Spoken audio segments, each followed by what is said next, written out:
तो this is साशी और तुम्हारा उसोगी वॉल्यूम 4 पार्ट 1 में स्वागत है। और आज की वीडियो के लास्ट में मैं एक छोटी सी अनाउंसमेंट भी करना चाहता हूँ, तो बने रहना तब तक। इस पार्ट में हम 3 चैप्टर कवर करेंगे, chapter 32, 33 and 34, because in 3 chapter के साथ ही आर्क खत्म हो जाएगा। सिंपल। इसके पीछे के पार्ट्स नहीं देखे तो डिस्क्रिप्शन में एक प्लेलिस्ट है, वहां से जाके देख लो। और अब शुरू करते हैं आज की एक्सप्लेनेशन। पर उससे पहले रिकैप। तो पिछले बार में हमने देखा था कि काजी ने सामेमारू को हरा दिया था। ऐसा इसलिए क्योंकि सामेमारू को लग रहा था कि काजी के पास पैसे ही नहीं है, बट बाकू ने उसको कुछ एक्स्ट्रा पैसे पहले से ही दे दिए थे। पर हारने के बाद सामेमारू चुप नहीं बैठता, वो काजी को उकसाता था कि वो एक और गेम खेले और अपना सारा पैसा हार जाए। एंड काजी उसके बातों में आ जाता है और खेलने के लिए राजी भी हो जाता है। बट काजी यहाँ पे एक बहुत ही ज्यादा सटीक मास्टर प्लान यूज करता है, जो मैंने पिछले पार्ट में एकदम डिटेल में बताया था। एंड यार सच में वो प्लान काफी अच्छा था, और उसका इस्तेमाल करके वो सामेमारू को फिर से हरा देता है। सामेमारू को हारने के बाद पैसे देने थे, लेकिन वो 5 मिलियन से शॉर्ट था। वो अपने लोगों से हेल्प मांगता है, बट वो उसकी मदद करने से भी इनकार कर देते हैं। नोआमी अपने साथ एक फाइटर लेके आया था जिसका नाम था क्रिसली, जो अब सामेमारू की जान लेके उससे पैसे कलेक्ट करेगा। फिर वो मागलुको को भी टारगेट में लेता है, लेकिन मार्को आउट ऑफ नोवेयर क्रिसली को रोक देता है। और अब आगे देखते हैं क्या होगा। Chapter 32, काकरोस prodigy. चैप्टर की शुरुआत में हम देखते हैं नोआमी को। वो क्रिसली को आजादी दे देता है कि जाओ, तुम्हें जो करना है करो। बेसिकली उसका मतलब है इन्हें मार दो। नोआमी यहाँ काजी को समझाता है कि वो बस अपना काम कर रहा है, जो है मनी कलेक्शन। अगर काजी को उसके पैसे नहीं चाहिए तो उससे काकरू को कुछ लेना देना नहीं है, वो अपना काम तो करके रहेंगे। तो काजी और मार्को को जो करना है करे, पर उनके काम में टांग न अड़ाएं। काजी कहता है कि भले ही सामेमारू हार गया हो, लेकिन किसी की जान लेके पैसे कलेक्ट करना इज रॉन्ग। नोआमी काजी को क्रिसली की पावर के बारे में बताने लगता है, लाइक वो कितना स्ट्रॉन्ग है कि वो अकेले ये ग्रुप को पीट सकता है। फिर वो कहता है, मार्को या फिर क्रिस, मैं सोच रहा था दोनों में से अगर लड़ाई हुई तो कौन जीतेगा। तो बेसिकली तुम समझ रहे होगे, यहाँ क्रिसली और मार्को के बीच की फाइट के लिए स्टेज सेट हो रहा है। नोआमी काजी से कहता है कि चलो इस पे बैटिंग करते हैं। वैसे मुझे पता है तुम्हारा दोस्त भी काफी स्ट्रॉन्ग है, और सोचो अगर उसने क्रिस को हरा दिया तो तुम उन दोनों की जान भी बचा पाओगे। हालांकि अगर वो हार गया फिर मैं डिसाइड करूंगा कि तुम्हारे दोस्त का क्या करना है, पर चिंता मत करो, मैं उसे जान से नहीं मारूंगा। काजी सोच रहा होता है कि ये बंदा बैटिंग करने के लिए तैयार है, जबकि ये मार्को की पावर जानता भी नहीं है। मतलब वो काफी ज्यादा पावरफुल है यार। फिर नोआमी कहता है कि मुझे याकू ने अबैंडन बिल्डिंग के बारे में बताया तो था, लेकिन उससे ये नहीं समझ आ रहा है कि मार्को की क्या ताकत है। लेकिन जितना मैं जानता हूँ शायद ये अबैंडन बिल्डिंग का रोदिमू है। वैसे मैंने उसके बारे में बहुत सुना है, और ये अच्छा मौका है उस जानवर को अपना पालतू बनाने का। बस क्रिसली गलती से उसके टुकड़े टुकड़े ना कर दे। तो इसकी बातों से पता लगता है कि क्रिसली इज एक्चुअली वेरी स्ट्रॉन्ग। क्रिसली मार्को से कहता है, आजा भिड़ले साले। एंड मार्को कहता है, मुझे कमजोर लोगों पे हाथ उठाना अच्छा नहीं लगता। Dam Marco. क्रिसली कहता है, सच में मुझे बहुत मजा आता है। लेकिन क्रिस जंप करता है और मार्को पे एक फ्रंट किक लॉन्च करता है। मार्को पीछे जंप करके डॉस तो कर लेता है, लेकिन हम देख सकते हैं कि अटैक काफी बढ़िया था। अगले सेकंड क्रिस मार्को के मुंह पे एक पंच मारता है, जो मार्को को लग जाती है और मार्को घुटनों पे आ जाता है।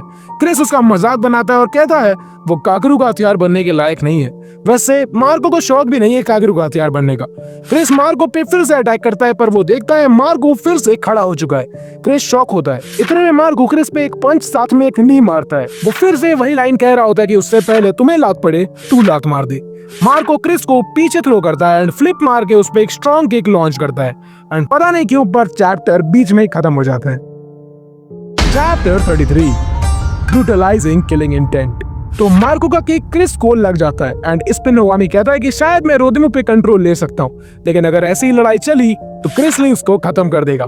माना कि मार्को की पावर आम इंसान के मुकाबले ज्यादा है, लेकिन उसके पास वो दूसरों को जान से मारने की भूख नहीं है।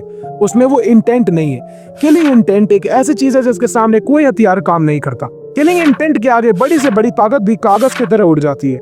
एंड इस पैनल में हम देख सकते हैं कि क्रिसली ने मार्को को एक तगड़ा स्लैम मारा है। वेल वो ऐसा इसलिए कर पाया क्योंकि उसने अपनी एक रस्सी जैसी चीज को मार्को के पैरों में बांध दिया था, जिसकी वजह से वो अनबैलेंस्ड हो गया और क्रिस उसको स्लैम कर पाया। बट रुको, Chris is not holding back. वो फिर से जंप करता है और मार्को पे एक स्टॉम्प मारता है, और यह अटैक सीधा उसके मुंह पे लगता है। हम देख सकते हैं कि मार्को के चेहरे से खून आ रहा है। सो ये बैटल ऑलमोस्ट क्रिसली जीत चुका है। नोआमी क्रिस से कहता है कि अब मनी कलेक्शन शुरू करो, पहले उन दोनों को पकड़ो और फिर इन दोनों को। मैं ये गैम्बल जीत चुका हूँ, इसका मतलब ये सब लोग अब मरने वाले हैं। और हाँ, रोदिमू को काकरू लेके जा रही है। उम्मीद है किसी को कोई दिक्कत नहीं होगी। और काजी, तुम्हारे 5 मिलियन बच रहे थे, लेकिन तुम अब मुझसे भी बैट हार चुके हो, तो तुम्हें 2 मिलियन देने होंगे, पर वो मैं तुम्हारे 5 मिलियन में काट लूंगा। तो ये लो अपने 3 मिलियन और निकलो यहाँ से। काजी सोचने लगता है कि यार आखिर ऐसा सब कैसे हो गया। फिर नोवामी उसे मैनिपुलेट करने की कोशिश करता है, ये बोल के कि तुम्हारा ऐसा हाल उसोगी के साथ आने की वजह से हुआ है। उसकी प्रेजेंस से तुम अट्रैक्ट हो गए, वैसे उसकी प्रेजेंस है भी तगड़ी, लेकिन ये बात जान लो, तुम्हारे जैसे लोग उसके लिए बस एक टूल है जिन्हें वो इस्तेमाल करके फेंक देगा। अपनी लाइफ को छोड़ के वो सबकी लाइफ को टिश्यू पेपर के बराबर मानता है। यहाँ तक कि एक बार काकेरू गैम्बल के दौरान उसने अपने एक साथी को भी मरवा दिया था। वो रोशनी है और तुम जैसे लोग परवाने जो उसके पास जाते हैं और फिर जल के राख हो जाते हैं। तो उससे पहले तुम जल के मर जाओ, मेरी एडवाइस है कि तुम सच्चाई को जानो। उसोगी के साथ रहना मतलब मौत को दावत पे बुलाना। उसोगी मौत का देवता है जो दूसरों को खुद के लिए इस्तेमाल करता है और उन्हें तबाह कर देता है। अब इस पे काजी क्या कहेगा उस पे हम बाद में आएंगे।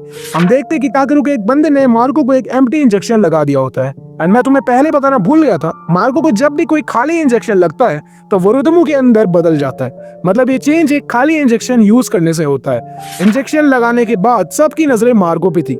एंड तुम्हें क्या लगता है यहाँ क्या होगा? ऑफ कोर्स मार्को बदल जाता है रोदमु के अंदर। सब लोग उसकी आंखें देख के शॉक हो जाते हैं, लेकिन रोदमु को अपने मस्त मस्त दुनियान दिखाने में कोई ज्यादा इंटरेस्ट नहीं था। वो सीधा कूदता है और सीलिंग पे उल्टा लटक जाता है और वो फिर से अपनी वही तेज मूवमेंट करने लगता है और नीचे कूद के सीधा नोवामी के साइड में बैठ जाता है। वो नोवामी से कहता है, मुझे तुमसे नफरत है। और चैप्टर खत्म। आगे बढ़ने से पहले तुम्हें बताए सब्सक्राइब करो एंड लाइक करो। इस बार एम करते हैं 20 लाइक्स का। वीडियो शेयर करो एंड अगर मेरी स्मार्ट फैमिली ज्वाइन करना चाहते हो तो डिस्क्रिप्शन में लिंक होगा मेरे डिस्कॉर्ड सर्वर का। बहुत सारे स्मार्ट लोग पहले से ज्वाइन कर चुके हैं, तो तुम भी ज्वाइन कर लो। एंड अगर डिस्कॉर्ड यूज नहीं करते हो तो डाउनलोड करो और फिर ज्वाइन करो। वहाँ हम न्यू वीडियो से रिलेटेड बातें करते रहते हैं। खैर काफी बकवास हो गई, अब वापस आते हैं स्टोरी पे। Chapter 34 the raising demon is back. तो मार्को का ट्रांसफॉर्मेशन शुरू होने के बाद हाउस में भगदड़ शुरू हो जाती है। काकेरू के बंदे कह रहे होते हैं कि नोवामी को प्रोटेक्ट करो। किससे प्रोटेक्ट करना है? वेल इस राक्षस से। काकेरू के बंदे इसे देखते हैं और रोदमु कुछ तूफानी करना चाहता था। काजी रियलाइज करता है कि अब वो मार्को नहीं बल्कि रोदमु है, क्योंकि उसे एक खाली इंजेक्शन लगाई गई है। नोवामी को अचानक से रोदमु के अंदर जान से मारने की भूख दिखती है। हम देखते हैं रोदमु को काकेरू के लोगों ने घेर रखा है। ये लोग रोदमु पे कूदते हैं, कुछ लोग नोवामी को रेस्क्यू करते हैं। रोदमु उन लोगों से पीछा छुड़ाकर नोवामी के पीछे जाता है, फिर कुछ और लोग उस पर अटैक करते हैं, लेकिन रोदमु एक झटके में उन सबको कोड़ देता है एंड एवरीवन इज शॉक्ड।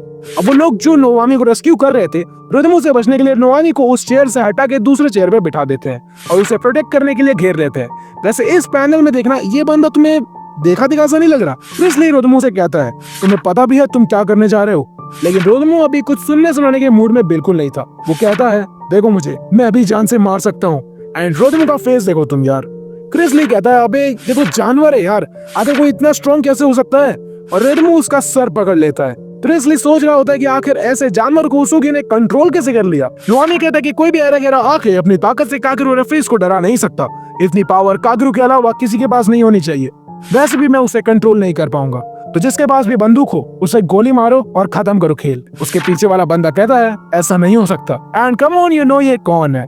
नोवामी पीछे मुड़ता है और वो बंदा कहता है, पीछे मत मुड़ो। कौन क्या करेगा ये चीज वही डिसाइड करता है जो सबसे ऊपर है। मतलब कि मैं डिसाइड करूंगा कि अब यहाँ क्या होगा। मैंने सबको कंफ्यूज किया ताकि कोई गन ना यूज कर पाए, और अभी किसी के पास गन नहीं है, और अभी बस मैं हूँ जो रोदमु को रोक सकता है। एंड अगर तुम्हें अभी तक समझ में नहीं आया तो दिस इज आवर मादर में बाकू। वो कहता है, तो रेफरी नोवामी मेरा प्यादा बनने के लिए तैयार हो जाओ। और चैप्टर यही पेंड होता है और इसी के साथ ये आर्क भी खत्म होता है। Although I'm little bit confused, क्योंकि यहाँ जो भसड़ मची हुई है वो ऑलमोस्ट खत्म हो गई है, पर खत्म नहीं हुई है। मुझे नहीं पता कि आगे की स्टोरी अगले आर्क में क्यों है। मतलब वो भी ऐसे ही लग रहा है कि इसी आर्क में होनी चाहिए थी। मैं उसको भी कवर करना चाहता था, बट सिंस वो चैप्टर इसके नेक्स्ट आर्क में है, हम लोग उसको अगले वीडियो में कंप्लीट करेंगे। अब एक बहुत ही ज्यादा इंपॉर्टेंट अनाउंसमेंट जिसके बारे में मैं बात कर रहा था। I am going on a short break, like 7-8 दिन के लिए। ब्रेक मैं यूट्यूब से नहीं ले रहा, मैं उसोगी से ले रहा हूँ, क्योंकि इससे बढ़िया मौका है नहीं। आर्क खत्म हुई है, ब्रेक ले सकते हैं। अब ब्रेक लेने के मेनली 2 रीजंस हैं। पहला, मुझे कुछ और टॉपिक्स पर वीडियो बनाना है, और दूसरा, अगली आर्क बहुत ज्यादा बड़ी है, ऑलमोस्ट अबैंडन्ड बिल्डिंग आर्क से भी बड़ी, तो थोड़ा सांस लेने दो, ठीक है? खैर, ये वाला पार्ट पसंद आया तो लाइक करो एंड कमेंट करके बताओ कैसा लगा ये पार्ट। मैं मिलता हूँ तुमसे नेक्स्ट वीडियो में। Till then, peace out.